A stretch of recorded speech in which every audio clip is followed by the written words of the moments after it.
Sameera లహరికి phone చేస్తుంది కానీ Lahari phone Saranya ఎత్తుతుంది. కానీ సమీర అనుకుంటుంది కదా లహరినే ఫోన్ లిఫ్ట్ చేసింది కావచ్చు అనుకొని ఇలా మాట్లాడుతుంది.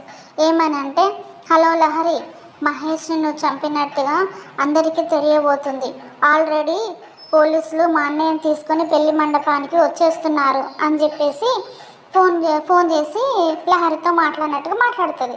కానీ ఆ మాట్లాడిన ఆటలన్నీ ఏం మాట్లాడకుండా శరణ్య విని పెట్టేసిన తర్వాత పోలీసులు ప్రకాశం తీసుకొని పెళ్లి మండపానికి వస్తారు.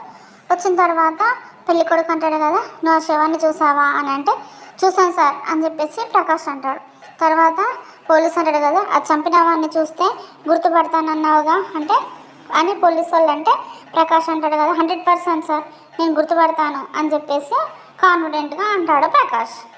అయితే మళ్ళీ పెళ్లి కొడుకు అంటాడు కదా, ఎవరా హంతకుడు, ఎక్కడుంటాడు అని చెప్పేసి పెళ్లి కొడుకు అంటాడు. తర్వాత ప్రకాష్ అంటాడు కదా, ఇట్లా వేలు పెట్టి పైకి అటుగా చూపిస్తూ ఉంటాడు. కానీ ఆ వేలు పెట్టి ఎవరిని చూపిస్తాడు, ఆ చూపించిన వ్యక్తి ఎవరు, కొంపతీసి లహరినా, లేకపోతే లహరి ప్లేస్లో లహరిని చూడబోతుంటే దానికి ఎదురుగా శరణ్య వచ్చి నిలబడుతుందా, అసలు ఏం జరుగుతుంది, నిజంగానే హంతకురాలని చెప్పి కొంపతీసి లహరిని కాపాడబోయి శరణ్య నిలబడితే శరణ్యని పోలీసు వాళ్ళు తీసుకుపోతారా, అసలు ఏం జరుగుతుందో రేపటి ఎపిసోడ్లో చూద్దాం. ప్లీజ్ సబ్స్క్రైబ్ మై ఛానల్ అండి.